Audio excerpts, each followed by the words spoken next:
नमस्कार साथियों, स्वागत करते हैं आप सभी का यूपीएससी नेट जीकेसीए प्लेटफॉर्म पर। आज हम यहाँ पर यूपीपीसीएस प्रीलिम्स को ध्यान में रखते हुए टेस्ट सीरीज को लगा रहे हैं। दृष्टि आईएएस की टेस्ट सीरीज लग रही है, जिसमें आज हम भारत के भूगोल से संबंधित प्रश्नों की बात करेंगे।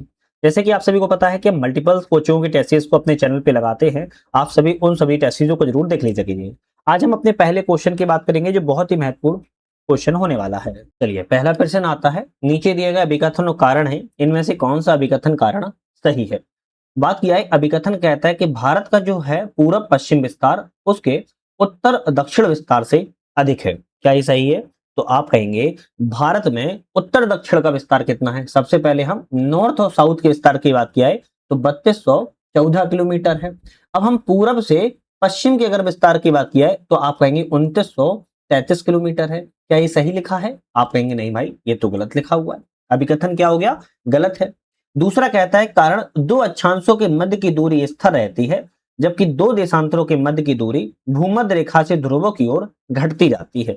बिल्कुल बात ठीक कहेंगे। आप कहेंगे दो अक्षांशों के मध्य की दूरी स्थिर है, जो प्रति 111 किलोमीटर पर होती है। लेकिन अगर दो देशांतरों के मध्य की दूरी की बात किया है, तो भूमध्य रेखा पर देखोगे सबसे ज्यादा देखने को मिलेगी और सबसे कम आपके ध्रुवों पर कम होती चली जाएगी। तो आपका ऑप्शन कारण सही है। तो आपका ऑप्शन कौन सा रहेगा? बी रहेगा। ए का गलत है, किंतु आर ऑप्शन आपका यहां पर क्या है? करेक्ट है। चलिए, नेक्स्ट क्वेश्चन आता है, भारतीय मानक माध्यान्ह रेखा के संदर्भ में कौन सा कथन सही है। भारत की मानक माध्यान्ह रेखा के बारे में कौन सा कथन सही है। भारत की मानक माध्यान्ह रेखा उत्तर से दक्षिण की ओर 5 राज्यों से गुजरती है। भारत की जो मानक माध्यान्ह रेखा है, 5 राज्य कौन कौन सी है? उत्तर प्रदेश है, मध्य प्रदेश है, छत्तीसगढ़ है, उड़ीसा है और आपका अंतिम में आंध्र प्रदेश है। बिल्कुल बात ठीक कहा गया है। दूसरा है कि भारत की मानक माध्यान्ह रेखा उत्तर से दक्षिण उत्तर प्रदेश, मध्य प्रदेश, छत्तीसगढ़, महाराष्ट्र, देव गलत लिखा है और आंध्र प्रदेश। तो ऑप्शन क्या कहेंगे? दूसरा गलत है, केवल पहला वाला सही है। आपका ए ऑप्शन यहाँ पर करेक्ट है, जबकि बी ऑप्शन आपका यहाँ पर क्या है? आपका गलत है। चलिए, नेक्स्ट क्वेश्चन आता है, भारत में कर्क रेखा के संदर्भ में कौन सा कथन सही है। अब भारत में कर्क रेखा के बारे में कौन सा ऑप्शन करेक्ट है? कर्क रेखा भारतीय मुख्य भूमि से उष्ण एवं शीतोष्ण में विभाजित करती है। तो भारत जो कर्क रेखा है लगभग मध्य से गुजरती है यह, तथा देश को दक्षिण में उष्ण कटिबंध से और आपके उत्तर में उपोष्ण कटिबंध से विभाजित करती है, ना कि शीतोष्ण कटिबंध। तो आप कहेंगे एक तो आपके उष्ण कटिबंध से विभाजित करती है, दूसरा आपके किससे? आप कहेंगे उपोष्ण कटिबंध से विभाजित करती है। उपोष्ण कटिबंध से विभाजित करती है, ना कि शीतोष्ण से। कर्क रेखा भारत के कुल 8 राज्यों से होकर गुजरती है। अब आप कहेंगे हाँ, दूसरा वाला सही है, 8 राज्यों से गुजरती है, जिसमें आपका गुजरात, राजस्थान, मध्य प्रदेश, छत्तीसगढ़, झारखंड, वेस्ट बंगाल, त्रिपुरा और मिजोरम, ये 8 राज्यों से कर्क रेखा जो है आपकी गुजरती है। नेक्स्ट क्वेश्चन की तरफ बढ़ेंगे। नेक्स्ट क्वेश्चन आता है कि भारत के अक्षांशीय विस्तार के संदर्भ में कौन सा ऑप्शन करेक्ट है।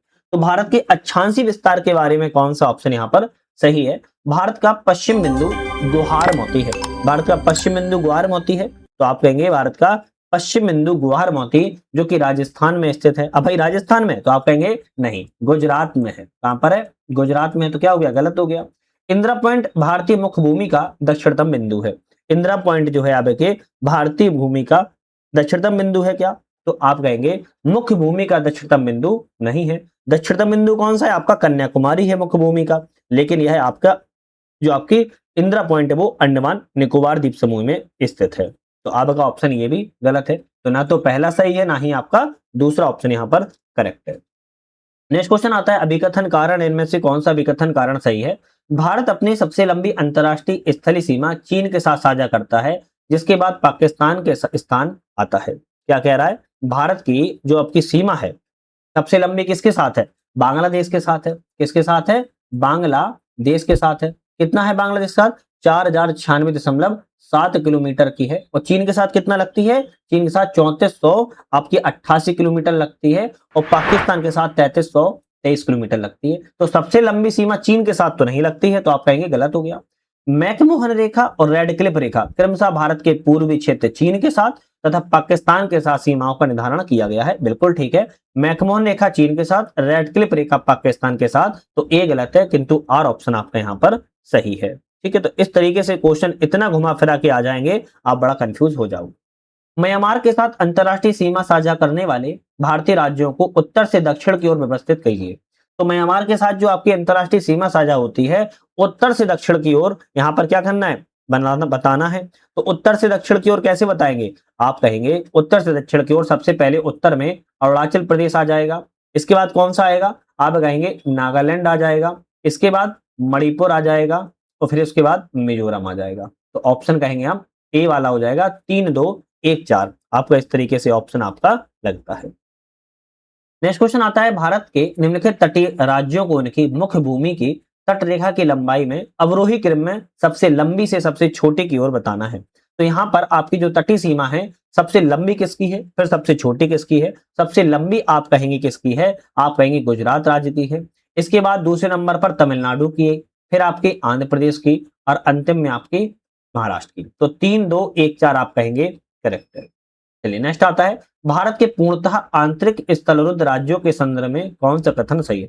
पूर्णतः आंतरिक स्थलरुद्ध राज्यों के बारे में कौन सा करेक्ट है, तो भारत में ठीक 5 पूर्ण आंतरिक स्थलरुद्ध राज्य हैं। बिल्कुल बात ठीक कही गई, 5 हैं। अब वो कौन कौन से हैं, आप कहेंगे हरियाणा है, मध्य प्रदेश है, छत्तीसगढ़ है, झारखंड एवं तेलंगाना। तो आपके दोनों ऑप्शन करेक्ट हैं, आप कहेंगे पहला और दूसरा दोनों ऑप्शन सही है। जनगणना 2011 के अनुसार राज्यों को जनसंख्या के आरोही क्रम में सबसे कम से अधिक में व्यवस्थित कीजिए। जनगणना 2011 के अनुसार जनसंख्या को आरोही क्रम में यहाँ पर बताना है, कौन सा सही रहेगा। सबसे पहले सिक्किम आ जाएगा, इसके बाद मिजोरम आ जाएगा, इसके बाद अरुणाचल प्रदेश, फिर आपका अंतिम में गोवा। तो 1, 2, आप कहेंगे 3 और आपके 4, 1, 3, 4, 2। आपका ऑप्शन यहाँ पर सी वाला करेक्ट है। नेक्स्ट क्वेश्चन आता है, जनगणना 2011 के अनुसार भारत में जनसंख्या घनत्व के संदर्भ में कौन सा कथन सही है। किसके बारे में की गई है, जनसंख्या घनत्व के बारे में। सभी भारतीय राज्यों में पश्चिम बंगाल का जनसंख्या घनत्व जो है सबसे अधिक है। सबसे अधिक पश्चिम बंगाल का है, आप कहेंगे नहीं। सबसे ज्यादा आपका बिहार राज्य का देखने को जनसंख्या घनत्व मिलेगा, 1106 प्रति वर्ग किलोमीटर है। कितना है, 1106 किलोमीटर प्रति है। पश्चिम बंगाल का कितना है, आप कहेंगे 1028 वर्ग किलोमीटर आपका पश्चिम बंगाल का है। अरुणाचल प्रदेश जनसंख्या घनत्व भारत के सभी राज्यों में सबसे कम है। तो आपका ऑप्शन सही है क्या, तो इसको देख लेते हैं हम कौन सा ऑप्शन यहाँ पर। आप कहेंगे केवल ऑप्शन यहाँ पर दूसरा वाला सही है, पहला वाला ऑप्शन यहाँ पर गलत था। जनगणना 2011 के अनुसार बाल लिंगानुपात जो आपके चाइल्ड सेक्स रेशियो है 0 से 6 वर्ष के संदर्भ में कौन सा कथन सही है। तो जनगणना 2011 के अनुसार जो बाल लिंगानुपात है इसके बारे में कौन सा ऑप्शन यहाँ पर करेक्ट है। तो बात किया, अरुणाचल प्रदेश सभी भारतीय राज्यों में दूसरा सबसे अधिक बाल लिंगानुपात दर्ज किया गया है। तो सबसे ज्यादा बाल लिंगानुपात कहां पर किया गया है, आप कहेंगे मिजोरम राज्य में बाल लिंगानुपात सबसे ज्यादा है। कितना है, 970 है। दूसरे स्थान पर मेघालय की अगर बात की जाए तो मेघालय का भी आपका 970 ही है। इसके बाद आपके छत्तीसगढ़ का बात की जाए तो छत्तीसगढ़ का 972 है, नहीं सॉरी 969 है। और आपके अरुणाचल प्रदेश की बात की जाए 972 है। अब इसने क्या कहा था, इसने कहा है कि अरुणाचल प्रदेश सभी राज्यों में दूसरा सबसे अधिक बाल लिंगानुपात वाला है। तो आप कहेंगे छत्तीसगढ़ है दूसरे नंबर पर, तीसरे नंबर पर है आपका अरुणाचल प्रदेश। तो गलत हो गया। हरियाणा ने भारत में सबसे कम लिंगानुपात दर्ज किया है। बिल्कुल बात ठीक है, केवल 834 लिंगानुपात हरियाणा के द्वारा दर्ज किया गया है, सही है।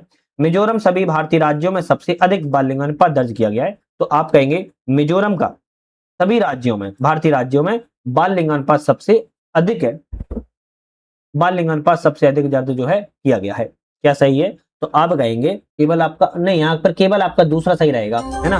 हरियाणा ने सबसे कम बाल लिंगानुपात दर्ज, सही है। मिजोरम सभी राज्यों में सबसे अधिक बाल लिंगानुपात दर्ज किया गया है। तो ये भारत का बाल लिंगानुपात वैसे कितना है, 919 है। 2001 की तुलना में क्या हुआ है, गिरावट देखने को मिली है। तो यहाँ पर मिजोरम का तो नहीं है, मिजोरम का नहीं है, याद रखना है। थोड़ा सा इसको नेट से अपडेट कर लेना कि मिजोरम का बाल लिंगानुपात कितना है, थोड़ा है ना, आपका नेट से अपडेट कर लीजिएगा। चलिए नेक्स्ट क्वेश्चन आता है, कौन से राज्य केंद्र शासित प्रदेश उसकी जनगणना 2011 की साक्षरता श्रेणी में सही सम्मिलित नहीं है।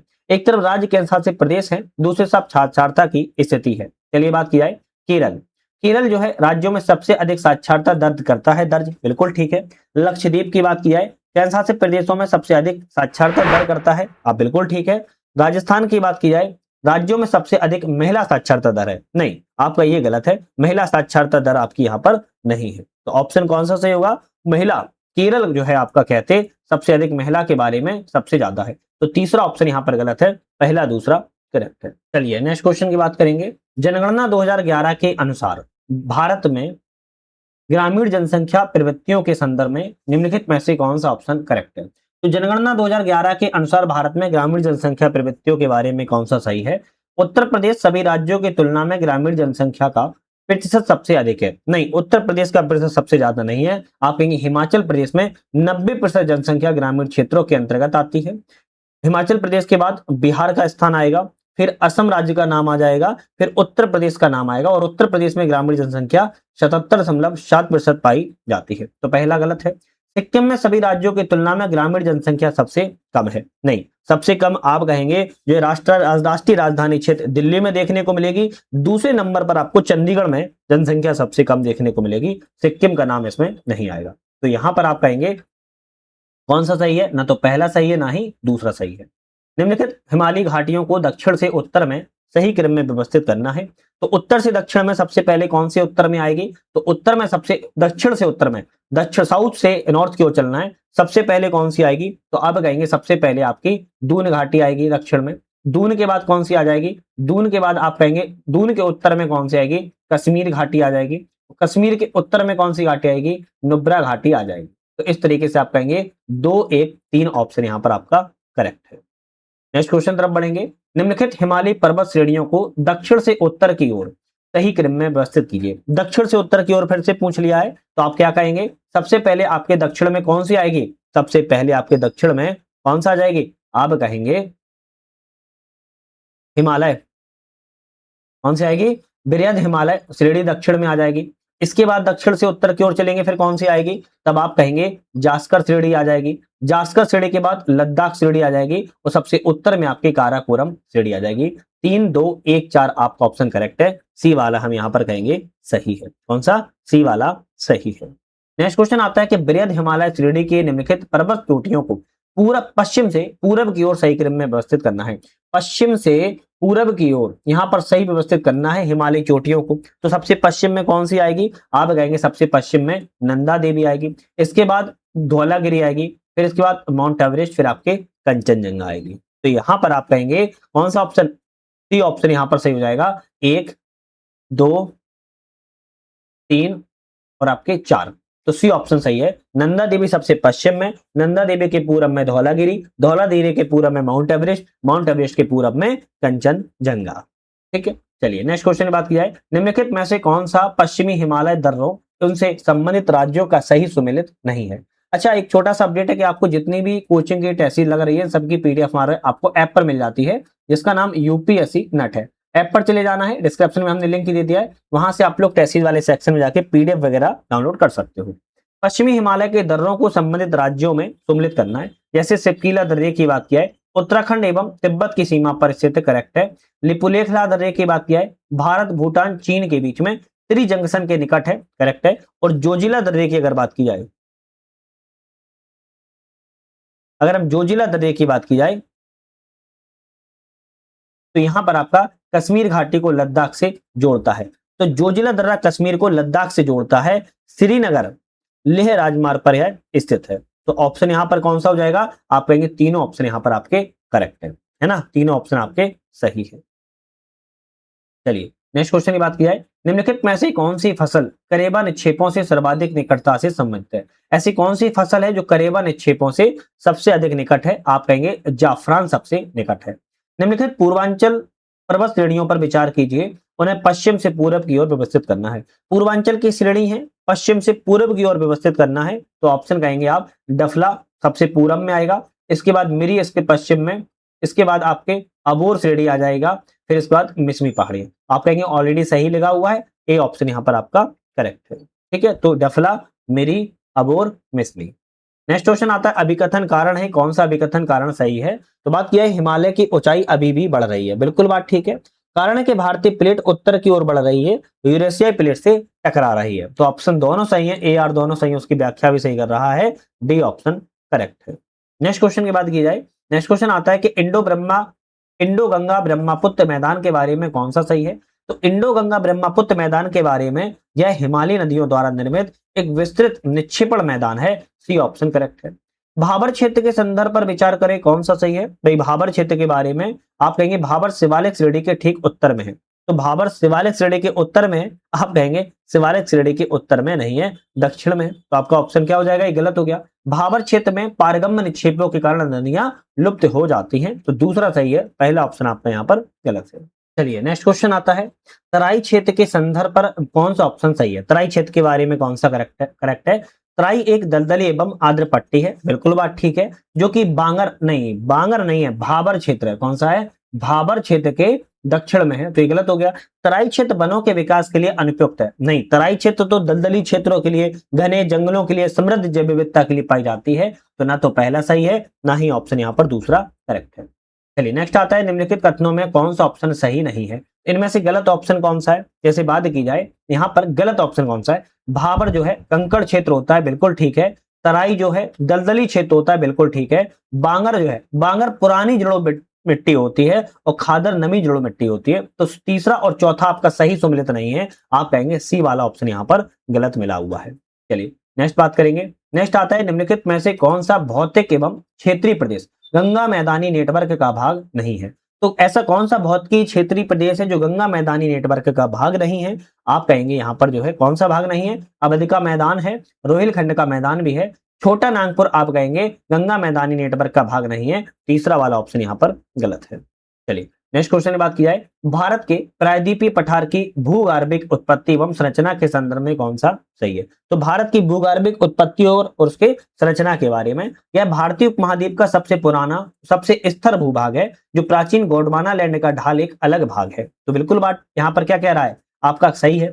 यह पठार अत्यधिक ऊंची युवा बलित पर्वत श्रेणियों, गहरी घाटियों को विशेषता है। तो यह बलित पर्वत को उदाहरण है क्या प्रायद्वीप पठार? आप कहेंगे गलत है, केवल पहला सही है, दूसरा ऑप्शन आपका यहाँ पर गलत है। नेक्स्ट क्वेश्चन आता है, नीचे दिए गए अभिकथन कारण है, इनमें कौन सा अभिकथन कारण सही है?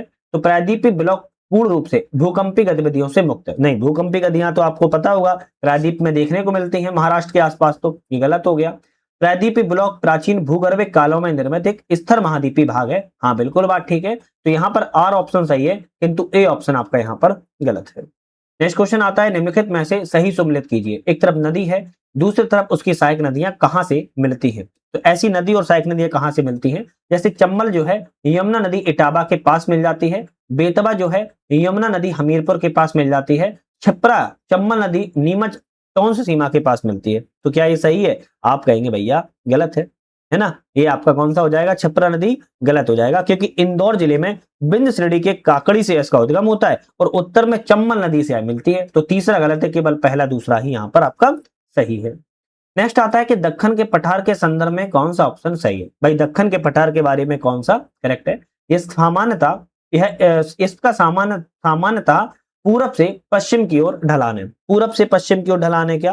तो आप कहेंगे सामान्यतः पूरब से पश्चिम की ओर दक्षिण पठार का ढलान है। तो आप कहेंगे नर्मदा अगर दक्षिण में देखा जाए तो त्रिकोणीय टेबल लैंड का है, और यह इसका पूरा पश्चिमी घाट और पूर्वी घाट जो है घिरा हुआ है। तो ऑप्शन यहाँ पर पहला वाला तो क्या है आपका सही है ना। इसका ढाल जो है पहला वाला गलत है ना, इसका ढाल जो है आपका गलत है। दूसरा कहता है पठार से निकलने वाली अधिकांश नदियां, प्रायद्वीपीय नदियां पूर्व की ओर बहती हैं। तो ये बिल्कुल बात ठीक है कि जैसे गोदावरी हो गया, कृष्णा हो गया, कावेरी हो गया, पूर्व की ओर बहती हैं, लेकिन इसका ढाल पूरब से पश्चिम की ओर नहीं है, पश्चिम से पूर्व की ओर देखने को मिलता है। पहला सही है, जब पहला गलत है, जबकि दूसरा ऑप्शन यहाँ पर सही है, याद रखना है। नेक्स्ट क्वेश्चन आता है, नीचे दिए गए सूची 1 है, सूची 2 है, इनमें से मिलाना है कौन सा ऑप्शन यहाँ पर करेक्ट है। जैसे बात की जाए सिंगरौली कोयला क्षेत्र के लिए, अगर बात किया क्योंझर लोहे एस के क्षेत्र के लिए, सुंदरगढ़ मैंगनीज के लिए और कालाहांडी बॉक्साइड के लिए जाना जाता है। ये ऑप्शन आपका यहाँ पर करेक्ट है। नेक्स्ट क्वेश्चन है, अरावली पर्वत श्रृंखला के संदर्भ में कौन सा सही है? अरावली पर्वत श्रृंखला के बारे में कौन सा सही है? अरावली पर्वत श्रृंखला थार मरुस्थल के पूर्व की ओर विस्तार को रोकने की अवरोधक के रूप में कार्य करती है। बिल्कुल बात ठीक कह रहा है। अरावली पर्वत श्रृंखला विश्व की प्राचीनतम बलित पर्वत श्रृंखलाओं में से एक है। तो आपका ऑप्शन यहाँ पर दोनों ही सही कहेंगे, हम कहेंगे पहला दूसरा करेक्ट है। पश्चिमी घाट सह्याद्री को पार करने के लिए निम्नलिखित पर्वतीय दर्रों को उत्तर से दक्षिण दिशा में व्यवस्थित करना है। अगर पश्चिमी घाट वाला दर्रा पार करना हो तो उत्तर से दक्षिण की ओर कौन कौन से दर्रे यहाँ पर आपके जो है देखने को मिलेंगे? तो आप कहेंगे उत्तर से दक्षिण में सबसे पहले आपको थाल घाट दर्रा देखने को मिलेगा, थाल घाट के बाद आपको भोर घाट दर्रा देखने को मिलेगा, और भोर घाट बाद आपको सबसे दक्षिण में पालघाट दर्रा देखने को मिलेगा। तो ऑप्शन कहेंगे 2, 3, 1 ऑप्शन आपका यहाँ पर करेक्ट है। पलक्कड़ दर्रा जो है उसके बारे में कौन सा ऑप्शन करेक्ट है? भाई पलक्कड़ दर्रे के बारे में कौन सा सही है? यह दर्रा उत्तर में नीलगिरी पहाड़ियों को, दक्षिण में अन्नामलाई पहाड़ियों को अलग करता है। बिल्कुल बात ठीक है। कर्नाटक तमिलनाडु राज्यों में स्थित है, तो कर्नाटक तमिलनाडु राज्यों में है क्या? आप कहेंगे नहीं, यह केरल एवं तमिलनाडु राज्यों में देखने को मिलेगा। पहला वाला सही है, जबकि दूसरा वाला ऑप्शन यहाँ पर आपके गलत हो जाएगा। केरल और तमिलनाडु राज्यों के बीच में है और यह नीलगिरी और अन्नामलाई पहाड़ियों को अलग करता है। पूर्वी घाट के संबंध में विचार करें। पर्वत श्रेणियों को उत्तर से दक्षिण की ओर व्यवस्थित करना है। पूर्वी घाट से संबंधित पर्वत श्रेणियों को उत्तर से दक्षिण की ओर व्यवस्थित यहाँ पर करना है। चलिए व्यवस्थित कर लेते हैं। कैसे व्यवस्थित करेंगे? तो व्यवस्थित करेंगे कि सबसे पहले नल्लामाला पहाड़ियां आएंगी पहले नंबर पर, इसके बाद पालकोंडा पहाड़ी आएंगी दूसरे नंबर पर, फिर जावड़ी पहाड़ी आएंगी तीसरे नंबर पर, सबसे दक्षिण में आपके सेवराय पहाड़ी आएंगी चौथे नंबर पर। तो नल्लामाला, पालकोंडा, जावड़ी, सेवराय। तो आप कहेंगे बी ऑप्शन आपका यहाँ पर करेक्ट है। चलिए नेक्स्ट आता है जिंदगड़ा शिखर के बारे में कौन सा कथन सही है? भाई जिंदगड़ा शिखर के बारे में कौन सा ऑप्शन सही है? यह पूर्वी घाट में स्थित है। तो पूर्वी घाट बंगाल की खाड़ी के समानांतर यह फैला हुआ है। यह उड़ीसा, आंध्र प्रदेश, तमिलनाडु क्षेत्र में फैला है। अनाईमुड़ी शिखर सबसे ऊंचा है। अनाईमुड़ी शिखर सबसे ऊंचा है क्या? तो आप कहेंगे पूर्वी घाट का सर्वोच्च शिखर आपके जिंदागढ़ा है। कौन सा है? जिंदागढ़ा ही इसका पूर्वी घाट का सबसे ऊंचा शिखर है। तो ऑप्शन केवल पहला सही है, दूसरा ऑप्शन यहाँ पर आपका गलत है। दूसरी बात एक चीज और रखना है कि जिंदागढ़ा जो आपका शिखर है इसकी जो ऊंचाई है 1690 मीटर की इसकी ऊंचाई है और यह अराकू घाटी क्षेत्र में स्थित है। जो आंध्र प्रदेश में आपकी अराकू घाटी क्षेत्र है वहीं पर आपकी जो है यह स्थित है। चलिए अभिकथन और कारण आता है। अभिकथन कारण में कौन सा ऑप्शन यहाँ पर सही है? जैसे बात किया है कि भारतीय मरुस्थल में सामान्यतः 150 मिमी से कम वर्षा होती है और यह मात्रा पूरब से पश्चिम की ओर घटती है। बिल्कुल ठीक कह रहा है। कारण कहता है अरावली पर्वत श्रृंखला दक्षिण पश्चिम के समानांतर पाया जाता है। तो यह आपके दोनों कथन सही हैं। आप कहेंगे व्याख्या भी सही कर रहा है, डी ऑप्शन करेक्ट है। राजस्थान अपवाह तंत्र के संबंध में कौन सा ऑप्शन यहाँ पर करेक्ट है? राजस्थान के अपवाह तंत्र के बारे में कौन सा ऑप्शन यहाँ पर सही है? तो बात किया है अंतः स्थलीय अपवाह क्षेत्रों में प्रायः लबड़ी झीलें विकसित होती हैं। सी ऑप्शन आपका यहाँ पर करेक्ट है। एक तरफ यहाँ पर तटीय क्षेत्र है, दूसरी तरफ शामिल राज्य है। यहाँ पर कौन सा सही नहीं है इसके बारे में बात कर रहा है। जैसे बात किया है कोकण तट, महाराष्ट्र एवं गोवा शामिल है। कनारा कनारा तट की बात की जाए तो जैसे कन्नड़ तट भी कहते हैं। केरल तमिलनाडु शामिल नहीं है, गलत है।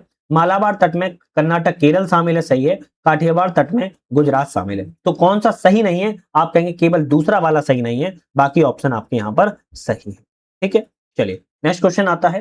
नेक्स्ट क्वेश्चन की बात की जाए, एक तरफ पत्तन है मतलब कि बंदरगाह है और एक तरफ उसकी विशिष्टता है। कौन सा ऑप्शन यहाँ पर जो है सही सुमेलित है? तो बात की जाए जैसे मार्मुगांव पत्तन प्रमुख लोहे अयस्क के निर्यात पत्तन के लिए जाना जाता है, करेक्ट है। चेन्नई पत्तन की बात किया प्राकृतिक प्राचीनतम प्राकृतिक पत्तन है। चेन्नई पत्तन जो है आपके प्राकृतिक पत्तन है क्या? तो आप मुझे इसका बताइए प्राकृतिक है या कृत्रिम है? तो आप कहेंगे भाई कृत्रिम पत्तन है ना कि प्राकृतिक है, तो गलत हो गया। कोचीन पत्तन एक लैगून परिवेश के द्वार पर स्थित प्राकृतिक पत्तन है, करेक्ट है। और दीनदयाल पत्तन कांडला के नाम से ज्वारी पत्तन की श्रेणी में आता है, सही है। तो पहला, तीसरा और चौथा सही है, जबकि दूसरा ऑप्शन यहाँ पर गलत था। भारत के तटीय मैदानों के बीच अंतर के संदर्भ में कौन सा सही है? तो भारत के जो तटीय मैदानों के बीच में अंतर है इसके बारे में कौन सा सही है? पश्चिमी तटीय मैदान के किनारे ज्वारनद मुख पाया जाता है जो कि अधिक सामान्य है, बिल्कुल ठीक है। लेगुन और पश्च जल पूर्वी तटीय मैदान की महत्वपूर्ण विशेषता है, आप कहेंगे गलत है ना। पश्चिमी तटीय मैदान में पश्चिमी घाट अरब सागर के बीच स्थित गुजराल के क्षेत्र में फैला हुआ है और यह याद रखना है इसे पश्चिमी और पूर्वी दो तटीय क्षेत्रों में बांटा जाता है। तो केवल पहला सही है, दूसरा ऑप्शन आपका यहाँ पर गलत है। लक्षद्वीप द्वीप समूह के बारे में कौन सा ऑप्शन सही है? भाई लक्षद्वीप के बारे में कौन सा सही है? मिनिकॉय अमीन द्वीपी समूह 9 डिग्री चैनल के द्वारा पृथक होता है। 9 डिग्री चैनल से मिनिकॉय और अमीन द्वीपी अलग होता है, सही है। संपूर्ण द्वीप समूह प्रवाल निक्षेपों से निर्मित है, ये भी करेक्ट है। अधिकांश द्वीप लेगून पाए जाते हैं, ये भी करेक्ट है। डी ऑप्शन रहेगा, सभी ऑप्शन आपके यहाँ पर जो है सही है। चलिए नेक्स्ट क्वेश्चन आता है, अंडमान निकोबार द्वीप समूह से संबंधित द्वीपों को दक्षिण से उत्तर में मतलब कि साउथ से चलेंगे और उत्तर में यहाँ पर जो है क्रमबद्ध करना है, कौन सा करेक्ट है? सबसे पहले आपका कौन सा आएगा? लिटिल अंडमान आएगा सबसे दक्षिण में। इसके बाद लिटिल अंडमान के उत्तर में आपका आएगा नेताजी सुभाष चंद्र द्वीप दूसरे नंबर पर। इसके बाद शहीद द्वीप तीसरे नंबर पर और स्वराज्य द्वीप सबसे उत्तर में पहले। तो आप कहेंगे सबसे उत्तर में स्वराज्य द्वीप है, उसके दक्षिण में स्वराज्य द्वीप, शहीद द्वीप है, फिर नेताजी सुभाष चंद्र बोस द्वीप है, फिर लिटिल अंडमान है। डी ऑप्शन आपका यहाँ पर करेक्ट है। ठीक है, चलिए नेक्स्ट क्वेश्चन आता है, एक तरफ चैनल है और एक तरफ अवस्थिति है, यहाँ पर कौन सा सही नहीं है? चैनल और अवस्थिति में कौन सा सही नहीं है? तो 8 डिग्री चैनल, जो 8 डिग्री चैनल है ये आपके किसके, मिनिकॉय और मालदीव को पृथक करता है। अभी हमने बताया भी था कि मिनिकॉय और मालदीव को कौन पृथक करता है, तो आप कहेंगे मिनिकॉय और मालदीव को 8 डिग्री चैनल जो है क्या करता है, पृथक करता है ना। मिनिकॉय और मालदीव को क्या करता है, 8 डिग्री चैनल पृथक करता है। 10 डिग्री चैनल अंडमान द्वीप समूह को निकोबार द्वीप समूह से अलग करता है, तो बंगाल की खाड़ी में अंडमान द्वीप समूह को निकोबार द्वीप समूह को पृथक करता है। दक्कन पैस की बात की जाए तो यह दक्षिण अंडमान को लिटिल अंडमान को पृथक करता है, या दक्षिण अंडमान लिटिल को पृथक करता है, सही है। तो ये आपके तीनों ही सही है। अब पूछा है कौन सा सही सम्मिलित नहीं है, आप कहेंगे उपयुक्त में से ऐसा कोई भी नहीं है, ऑप्शन याद रखिएगा। नेक्स्ट क्वेश्चन आता है, एक तरफ पर्वत शिखर है, दूसरी तरफ द्वीप है, कौन सा पर्वत शिखर किस द्वीप पर स्थित है? जैसे सैडल पीक की बात की जाए, जिसे सैंडल पीक भी कहते हैं, सैडल पीक जो है आपके उत्तरी अंडमान में है। माउंट थुलियर की बात की है तो माउंट थुलियर ग्रेट निकोबार में है। माउंट हैरियट की बात की जाए दक्षिण अंडमान में है, और माउंट डियावोलो की बात की जाए मध्य अंडमान में है। ए ऑप्शन आपका यहाँ पर करेक्ट है। नेक्स्ट आता है, निम्नलिखित में से कौन सा भौतिक लक्षण हिमालयी नदियों द्वारा पर्वतीय क्षेत्र में अपनी युवावस्था के दौरान निर्मित विशिष्ट स्थल चिन्ह है? तो हिमालयी नदियों द्वारा पर्वतीय क्षेत्र में अपनी युवावस्था के दौरान विशिष्ट स्थल चिन्ह कौन सा है? आप कहेंगे एक तो बी आकार की गहरी घाटियां हैं, दूसरा जल प्रपात और नदी छपरिकाएं हैं। गोखर झीलों का इसमें योगदान नहीं है, पहला दूसरा सही है। नेक्स्ट आता है कि निम्नलिखित भारतीय नदियों पर विचार कीजिए, भारत में उनकी अपवाह द्रोणी के कुल क्षेत्रफल के आधार पर लघुत्तम अपवाह द्रोणी क्षेत्र से दीर्घतम अपवाह द्रोणी क्षेत्र में कौन सा सही है? तो यहां पर आपका ऑप्शन कौन सा हो जाएगा? आप कहेंगे सबसे पहले साबरमती आएगा, इसके बाद आपका राप्ती का नाम आएगा, फिर इसके बाद आपका नर्मदा का आएगा, और सबसे बड़ी आपकी गोदावरी का आपको देखने को मिलेगा। तो लघुतम से अब दीर्घतम चलना था, मतलब कि छोटी से बड़ी की ओर, सबसे छोटी साबरमती, फिर ताप्ती, उससे बड़ी, फिर उससे बड़ी नर्मदा, फिर सबसे बड़ी आपकी गोदावरी। बी ऑप्शन करेक्ट है। चलिए नेक्स्ट क्वेश्चन की बात की जाए, एक तरफ नदी है, दूसरी तरफ हिमनद स्रोत है, कौन सी नदी का हिमनद स्रोत कहां से है? जैसे बात की जाए सिंधु, सिंधु की बात किया बोखर चू से होता है। अलकनंदा की अगर बात की जाए तो आप कहेंगे सतोपत से होता है। गौरी गंगा की मिलाप हिमनद से होता है। मंदाकिनी चौराबाड़ी हिमनद से होता है। ए ऑप्शन आपका यहाँ पर करेक्ट है। नेक्स्ट क्वेश्चन की तरफ बढ़ेंगे। नेक्स्ट क्वेश्चन आता है, सिंधु नदी निम्नलिखित में से सहायक नदियों पर विचार कीजिए, दक्षिण से उत्तर क्रम में व्यवस्थित करना है। सिंधु नदी की जो सहायक नदियां हैं दक्षिण से उत्तर क्रम में कौन कौन सी कैसे मिलती हैं? तो सबसे पहले सबसे दक्षिण में ब्यास मिलती है, ब्यास के उत्तर में बात किया रावी मिलती है, रावी के उत्तर में चिनाब मिलती है, और चिनाब के उत्तर में झेलम मिलती है। आप कहेंगे इसी ऑप्शन यहाँ पर करेक्ट है। तो ब्यास आपके सबसे दक्षिण में, फिर आपकी रावी, फिर आपकी चिनाब, फिर सबसे उत्तर में झेलम। ठीक है, चलिए नेक्स्ट क्वेश्चन आता है, एक तरफ नदी है, दूसरी तरफ उद्गम बिंदु है, कौन सा नदी कहां से निकलती है? जैसे बात की जाए सतलुज राकस ताल झील से निकलती है, झेलम की बात किया तो वेरीनांग से निकलती है, रावी रोहतांग दर्रे से निकलती है, चिनाब बारह राचा दर्रे से निकलती है। ए ऑप्शन आपका यहाँ पर करेक्ट है। गंगा नदी बाईं तट की निम्नलिखित सहायक नदियों को गंगा उनके संगम के अनुसार पश्चिम से पूरब का सही क्रम क्या है? पश्चिम से पूरब में सही क्रम की बात की जा रही है, सबसे पश्चिम में रामगंगा मिलती है, रामगंगा के पूरब में कौन मिलेगी? गोमती मिलती है, गोमती के पूरब में घाघरा मिलती है, और घाघरा के पूरब में गंडक मिलती है। ऑप्शन आपका यहाँ पर कौन सा हो जाएगा? A option correct, C option correct हो जाएगा। माफी चाहता हूं, सी पहला तीसरा दूसरा चौथा, पहला तीसरा दूसरा और चौथा। रामगंगा सबसे पश्चिम में, फिर आपकी गोमती, फिर घाघरा, फिर गंडक। पंचप्रयाग निम्नलिखित प्रसिद्ध नदियों के संगमों पर विचार करना है, उन्हें उत्तर से दक्षिण के क्रम में सही व्यवस्थित कीजिए। तो उत्तर से दक्षिण के क्रम में व्यवस्थित करना है। तो उत्तर से दक्षिण में सबसे पहले कौन सा आएगा? आप कहेंगे सबसे, अच्छा लिख देता हूं, सबसे पहले उत्तर में आपका विष्णु प्रयाग आता है। विष्णु प्रयाग के दक्षिण में बात किया है तो नंद प्रयाग आता है। नंद प्रयाग के दक्षिण में बात किया है कर्ण प्रयाग आएगा।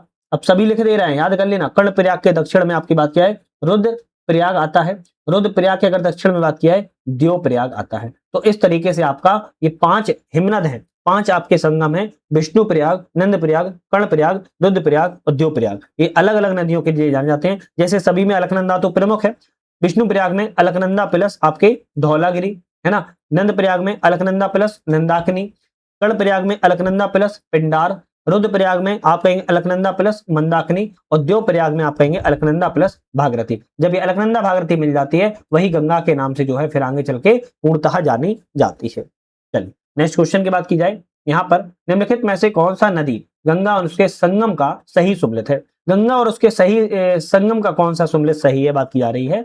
तो रामगंगा नदी जो है गंगा से कन्नौज के पास मिलती है, करेक्ट है। गोमती नदी बिहार के छपरा के पास गंगा में मिलती है। तो गोमती नदी कहाँ मिलती है? तो गोमती नदी की बात अगर करें उत्तर प्रदेश के पीलीभीत में मिलती है, ना कि बिहार के छपरा में। तो उत्तर प्रदेश के पीलीभीत जिले में मिलती है, तो गलत हो गया। सोन नदी की बात क्या है? पटना के पास गंगा मिलती है, करेक्ट है। तो पहला तीसरा सही है, आपका दूसरा वाला ऑप्शन यहाँ पर गलत है। चलिए नेक्स्ट क्वेश्चन की बात कर लेते हैं। नेक्स्ट क्वेश्चन हमारा यहाँ पर आता है, कौन सी क्षेत्रीय धाराएं नदियां यमुना नदी के तंत्र की बाएं तट से प्रमुख सहायक नदियां, यमुना नदी के बाएं तट से बनने वाली कौन सी आपकी नदियां हैं? तो बाएं तट से मिलने वाली नदियों की बात किया है, आपकी टोंस नदी और हिंडन नदी। चंबल आपके कहां से मिलती है? आप कहेंगे दाएं से मिलती है, ना कि बाएं से मिलती है। तो टोंस और आपकी हिंडन नदी आपके बाएं तट से मिलती हैं, दूसरा तीसरा सही है। नेक्स्ट आता है कि ब्रह्मपुत्र नदी भारत में प्रवेश के संदर्भ में कौन सा कथन सही है? ब्रह्मपुत्र नदी के भारत के प्रवेश के संदर्भ में कौन सा सही है? ब्रह्मपुत्र नदी तिब्बत में यारुलुंग तसांगपो के नाम से पूर्व दिशा में बहते हुए अरुणाचल प्रदेश में भारत में प्रवेश करती है, बिल्कुल सही है। दिबांग, लोहित, सियांग आदि असम में मिलती हैं और इस संगम के बाद ही इस नदी को ब्रह्मपुत्र के नाम से जाना जाता है। ये दोनों करेक्ट ऑप्शन है, तो सी वाला हम कहेंगे यहाँ पर सही है। नेक्स्ट क्वेश्चन की बात करेंगे, अभिकथन कारण इनमें से कौन सा अभिकथन कारण सही है? ब्रह्मपुत्र नदी प्रायः अपने मार्ग बदलती रहती है, बिल्कुल ठीक है। कारण कहता है कि अधिक मात्रा में अवसाद का भार होने से गुम्फित प्रवाह मार्गों का यह निर्माण करती है। ये दोनों ही कथन सही है, तो डी होगा। ए आर दोनों सही है, उसकी व्याख्या भी सही कर रहा है। कौन सी नदी के बारे में कथन सही है? जैसे विचार की जाए, नर्मदा और ताप्ती नदियां भृंश घाटी से होकर प्रवाहित होती हैं, बिल्कुल ठीक है। आपके सतपुड़ा और विंध्याचल से होकर आपकी ये नदियां बहती हैं, नर्मदा और ताप्ती। नर्मदा और ताप्ती नदियां ज्वारनद मुख का निर्माण करती हैं, क्यों? क्योंकि ये आपके जो है कहां पर आपकी खंबात की खाड़ी में गिरती हैं। तो दोनों ऑप्शन सही हैं, आप कहेंगे पहला दूसरा करेक्ट है। गोदावरी नदी की निम्नलिखित में से बाएं तट से प्रमुख सहायक नदियां पश्चिम से पूरब की ओर कौन सी हैं? तो गोदावरी नदी में पहले तो बाएं तट से मिलती हैं और बाएं तट में भी पश्चिम से पूरब इनका क्रम कौन कौन सा है? सबसे पहले पूरब पश्चिम में पूर्णा नदी मिलती है। इसके बाद आपके पूरब में, पूर्णा के पूरब में आप कहेंगे प्राणहिता मिलती है। प्राणहिता के पूरब में इंद्रावती मिलती है। इंद्रावती के पूरब में सबरी मिलती है। तो 2 1 3 4 2 1 3 4 बी ऑप्शन करेक्ट है। नेक्स्ट क्वेश्चन आता है, निम्नलिखित में से नदियों में कृष्णा नदी की सहायक नदियां कौन सी हैं? भाई कृष्णा नदी की सहायक नदियों की बात किया, कौन कौन सी हैं? कोई बता सकता है कृष्णा की सहायक नदियों में कौन कौन सी हैं? तो आप कहेंगे कृष्णा की सहायक नदियों में, अच्छा ये मुझे बताओ, कृष्णा नदी जो है आपके उद्गम कहां से होता है? कृष्णा नदी का उद्गम कहां से होता है, ये आप मुझे कमेंट करके बताइएगा, है ना। कृष्णा नदी का उद्गम कहां से होता है? हालांकि कृष्णा नदी की सहायक नदियों में भीमा, तुंगभद्रा और कोयना, ये तीनों ही नदियां भीमा क्या है आपकी कृष्णा की सहायक नदी के तौर पर इसको जाना जाता है। लेकिन कृष्णा नदी का उद्गम कहां से होता है, ये आप मुझे कमेंट करके बताइएगा, ठीक है। चलिए नेक्स्ट क्वेश्चन की बात करेंगे, यहाँ पर डी ऑप्शन करेक्ट हो जाएगा। नेक्स्ट क्वेश्चन आता है, कावेरी नदी के संदर्भ पर विचार करें, कौन सा ऑप्शन करेक्ट है? तो कावेरी नदी के बारे में कौन सा सही है? यह नदी कर्नाटक, आंध्र प्रदेश, तमिलनाडु से होकर प्रवाहित होती है। कावेरी नदी भैया कर्नाटक के से निकलती है, ये तो बात ठीक है, लेकिन यह अववाही क्षेत्र कर्नाटक, तमिलनाडु, केरल, पांडुचेरी से प्रवाहित होती है। इसमें आंध्र प्रदेश का नाम तो भैया नहीं आएगा, तो गलत हो गया। इस नदी का उद्गम शिवन समुद्रम जलप्रपात से होता है। तो इस नदी का उद्गम कहां से होता है अगर कभी कोई बताए, तो आप कहेंगे ब्रह्मागिरी श्रेणी से होता है, ना कि कर्नाटक के कुर्ग जिले के पश्चिमी घाट के ब्रह्मागिरी से होता है, ना कि शिव समुद्रम से होता है। तो आप कहेंगे ना तो पहला सही है, ना ही ऑप्शन यहाँ पर दूसरा वाला सही है। नीचे दिए गए अभिकथन और कारण इनमें से कौन सा अभिकथन कारण सही है? भारत के पूर्वी तट के अनुदिश विशाल डेल्टा सामान्य रूप से पाए जाते हैं, बिल्कुल ठीक है। पूर्वी क्षेत्र में विशाल डेल्टा पाए जाते हैं। कारण है कि डेल्टा क्षेत्र सामान्यतः उपजाऊ जलोढ़ मृदा से युक्त होते हैं, ये भी सही है। पहला दूसरा दोनों सही है, उसकी व्याख्या भी सही कर रहा है। नेक्स्ट आता है कि निम्नलिखित में से कौन सा राष्ट्रीय राजमार्ग नेशनल वाटरवे नदी में सम्मिलित यहाँ पर है? तो नेशनल वाटरवे कौन से यहाँ पर सम्मिलित है? ऑप्शन देख लेते हैं, कहीं ऑप्शन तो नहीं है। हाँ ऑप्शन तो है। चलिए नेशनल वाटरवे की बात किया है, कौन सा यहाँ पर जो है सही सम्मिलित यहाँ पर है? तो यहाँ पर बात किया है राष्ट्रीय जलमार्ग संख्या 1, यह आपके प्रयागराज एवं हल्दिया के मध्य में गंगा नदी पर करेक्ट है। राष्ट्रीय जलमार्ग संख्या 2 सदिया से धुबरी के मध्य में ब्रह्मपुत्र नदी पर है, करेक्ट है। राष्ट्रीय जलमार्ग संख्या 3 केरल का पश्चिम तटीय नहर मार्ग चंपाकारा उद्योग मंडल नहरें शामिल है, करेक्ट है। राष्ट्रीय जलमार्ग संख्या 4 आपके ब्रह्माणी नदी के साथ महानदी डेल्टा चैनल और पूर्वी तट के नहर पर स्थित है, आपका ये गलत हो जाएगा। तो आपकी ये आप कहेंगे राष्ट्रीय जलमार्ग संख्या 5 होता तब ये सही हो जाता। राष्ट्रीय नेशनल वाटर वे आपके 4 वाला बात किया है, तो गोदावरी कृष्ण नदियों में फैला हुआ है, ना कि आपका 4 वाला। तो ऑप्शन पहला, दूसरा, तीसरा सही है, चौथा ऑप्शन आपका यहाँ पर जो है गलत था, केवल ए ऑप्शन करेक्ट है। नेक्स्ट क्वेश्चन की बात करेंगे। नेक्स्ट क्वेश्चन आता है कि भारतीय अंतर्देशीय जलमार्ग प्राधिकरण inter inland waterway authority of India के संदर्भ में कौन सा कथन सही है? तो भारतीय अंतर्देशीय जलमार्ग प्राधिकरण का जो गठन है 27 अक्टूबर 1986 को हुआ था, बिल्कुल सही है। यह प्रत्यक्ष रूप से पर्यावरण वन जलवायु परिवर्तन मंत्रालय के अधीन कार्य करता है। यह गलत हो गया क्योंकि यह परिवहन पत्तन पोत परिवहन जलमार्ग मंत्रालय के अधीन कार्य करता है। पहला सही है, दूसरा ऑप्शन गलत है। एक तरफ बांध है, दूसरी तरफ नदी है, कौन सा बांध किस नदी पर संबंधित है? जैसे इडुक्की बांध की बात किया है तो इडुक्की बांध आपके पेरियार नदी पर है, माता टीला बांध बेतवा नदी पर है, कृष्णदास सागर बांध कावेरी नदी पर है और बाण सागर बांध सोन नदी पर है। आपका ऑप्शन यहाँ पर बी वाला करेक्ट है। नेक्स्ट आता है कि नमामि गंगे कार्यक्रम और भारत में नदी संरक्षण के संदर्भ में कौन सा कथन सही है? क्या बात कर रहा है? बात कर रहा है कि भारत में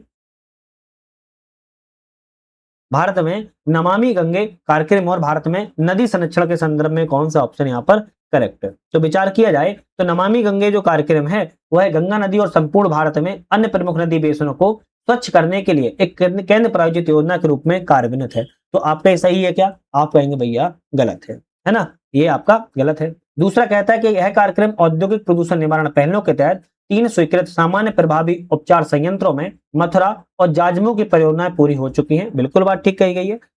तीसरा कहता है राष्ट्रीय नदी संरक्षण योजना देश की उन नदियों के लिए प्रदूषण निवारण कार्यों को संभालती है जो गंगा बेसिन का हिस्सा नहीं है। तो ये भी करेक्ट है। तो दूसरा तीसरा सही है, जबकि पहला ऑप्शन यहाँ पर गलत था।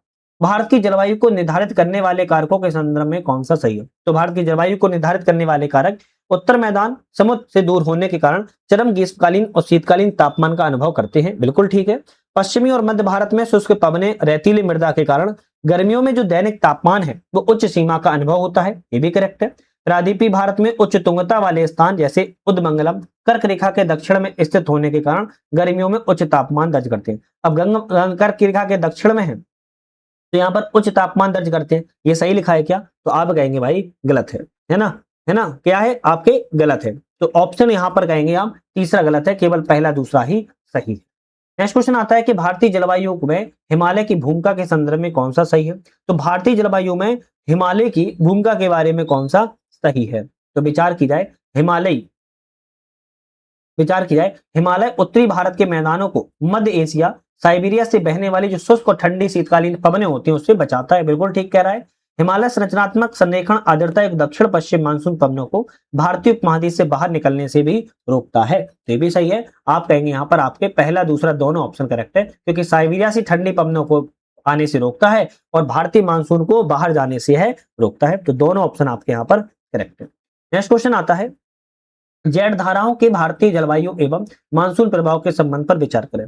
जेड धाराओं के जलवायु और मानसूनी प्रभाव के संबंध में हिमालय के दक्षिण से उपोष्ण कटिबंधीय पछुआ जेड धारा का निर्वर्तन भारत में दक्षिण पश्चिम मानसून के आगमन में सहायता करती है। बिल्कुल सही कह रहा है।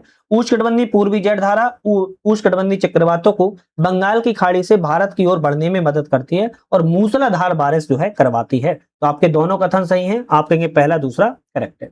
दक्षिण पश्चिम मानसून के शाखाओं के संदर्भ में कौन सा कथन सही है? तो बात की जाए कौन सा ऑप्शन? दक्षिण पश्चिम मानसून 2 प्राथमिक शाखाओं, एक अरब शाखा और दूसरी बंगाल की खाड़ी शाखा में विभाजित होता है। करेक्ट है। अरब सागर की शाखा अरावली सीढ़ी की दिशा के समानांतर प्रवाहित होती है जिससे पश्चिमी शुष्क रह जाता है राजस्थान। ये भी करेक्ट है। तो दोनों ऑप्शन यहाँ पर सही है। नेक्स्ट क्वेश्चन आता है कि मानसून के निर्वर्तन एवं तमिलनाडु में वर्षा के संदर्भ में कौन सा सही है? तो मानसून के निर्वर्तन एवं और यहां पर बात कर रहा है कि तमिलनाडु में वर्षा के बारे में कौन सा सही है? मानसून का निर्वर्तन अक्टूबर और नवंबर के माह के दौरान होता है क्योंकि दाब प्रणालियों का दक्षिण की ओर स्थानांतरण होने लगता है। बिल्कुल सही है। तमिलनाडु के कोरोमंडल तट पर अधिकतम वार्षिक वर्षा शीत ऋतु के दौरान शुष्क भूमि वाली पवनों से होती है जो बंगाल की खाड़ी से आर्द्रता ग्रहण करती है, जिसे लौटता हुआ मानसून भी कहा जाता है। ये भी करेक्ट है। तो आप कहेंगे पहला और दूसरा दोनों ऑप्शन आपके यहाँ पर जो है सही है। नेक्स्ट क्वेश्चन आता है कि अल नीनो एवं ला नीना के भारतीय मानसून के संदर्भ में कौन सा सही है? अभी अल नीनो और ला नीना के बारे में कौन सा सही है? अल नीनो की घटना के कारण मध्य एवं पूर्वी प्रशांत महासागर के जल के तापमान में वृद्धि होती है जिससे सामान्यतः भारत में दक्षिण पश्चिम मानसून कमजोर पड़ता है और सूखे की स्थिति उत्पन्न हो जाती है। बिल्कुल बात ठीक है। अल नीनो में ऐसी स्थिति देखने को मिलती है। लानीना घटना उष्णकटिबंधीय पूर्वी प्रशांत महासागर के असमान से ठंडा हो जाता है जिसके परिणाम भारत में बेहतर और अधिक प्रचुर मानसूनी वर्षा देखने को मिलती है और बाढ़ जैसी स्थितियां भी बन जाती हैं। तो दोनों ऑप्शन आपके यहाँ पर करेक्ट है। नेक्स्ट क्वेश्चन की बात की जाए, एक तरफ नदी है दूसरी तरफ डेल्टा अवस्थिति है, कौन सा नदी किस डेल्टा से अवस्थित है? जैसे गोदावरी यानम काकीनाडा के निकट डेल्टा है, कृष्णा फॉल्स डीवी पॉइंट के निकट डेल्टा है, महानदी कटक के निकट डेल्टा है और कावेरी तंजावुर क्षेत्र के निकट डेल्टा है। ऑप्शन ए ऑप्शन यहाँ पर आपका करेक्ट है। नेक्स्ट क्वेश्चन तरफ बढ़ते हैं। नेक्स्ट क्वेश्चन आता है यहाँ पर, हिंद महासागर द्विध्रुव इंडियन ओशियन डाइपोल एवं मानसून की परिवर्तनशीलता के संदर्भ में कौन सा कथन सही है? हिंद महासागर द्विध्रुव और मानसून की परिवर्तनशीलता के बारे में कौन सा सही है?